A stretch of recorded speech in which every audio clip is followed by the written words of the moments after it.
Katerina Gildiner. 5 neįtikėtinos emocinio atsigavimo istorijos. Labas rytas, pabaisa. Ištrauka. Įsismelkęs sielvartas. Prasidėjus rytiesiams susitikimo metams, atrodė, kad Deniui palengvėjo. Jis vis dar pusę valandos žingsniuodavo prie kabineto, traukdamas vieną cigaretę po kitos, tačiau kai išeidavo laukiamą jo pakviesti, žingsniai dunksėdavo kur kas švelniau.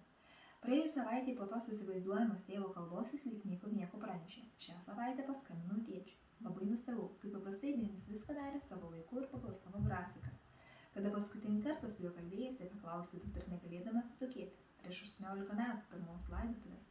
Ir ką jis tau pasakė, kai paskambinai? Pasakiau, kad netekau žmonos ir dukters, jis atsakė nelengva tiesa, o tada paklausė, ar nors girdėjau apie Rozą. Denis paaiškino, kad jo sesuo Roza jau 10 metų buvo dingusi Vinipege. Tik po 40 metų laikraščiai ims mirgėti nuo pranešimų apie daugybę dingusių ir nužudytų šiaurinių moterų. Dabar jau visi žinome, kaip atlaidžiai policija žiūrėjo į tokius dingimus. Anot 2017 Kanados statistikos, moteris čiabuvės lyginant su kitomis moterimis net 3 kartus dažniau tapdavo žiaurių nusikaltimų aukomis. Kas nutiko tą mielą mergaitę, kuri taip tavim rūpinosi ir tyriško džiugesiu? Ji vis važinėjo į namus, stengdamas įsilaukti meilės iš 2 girtuoklių, sakė Denis sumany turėdamas tėvus.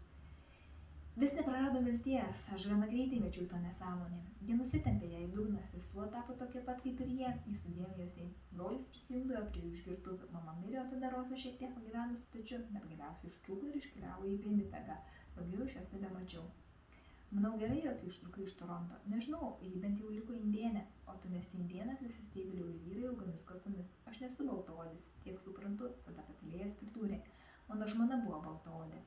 Galiausiai einant 3 metams, Denis užsiminė apie žmoną. Norėjau iškart griebti šios temos, bet prisiverčiau suskaičiuoti iki 100. Ji buvo iš Norvegijos rimtai.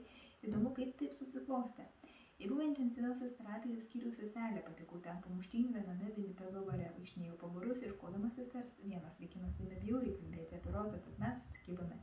Jis peržė man pilvą peiliu, paskui Denis. Visas sustvarstytas grįžau į Ontariją ir kitą dieną išėjau į darbą, bet žaizdą įsimetė infekciją ir atsidūriau intensyviosios terapijos skyriuje į Toronte. Seselė Beritė buvo maždaug 35, kaip ir Denis.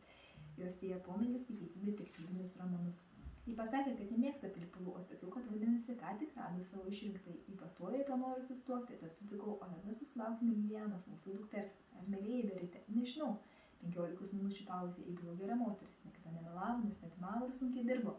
Vėl tyla. Ėmėme tolti vienas kito. Ji norėjo iš manęs to, ko negalėjau duoti. Pavyzdžiui, artumo. Jis linktelėjo. Iš mano pusės artumo buvo tik tiek, kiek tada gulint ligoninėje. Jis sakė, kad mus skiria mūro siena. Žinau, kad taip ir yra. Nieko nejaučiu, o tada vienas duris tai viename kambaryje imdama jaustis nejaukiai.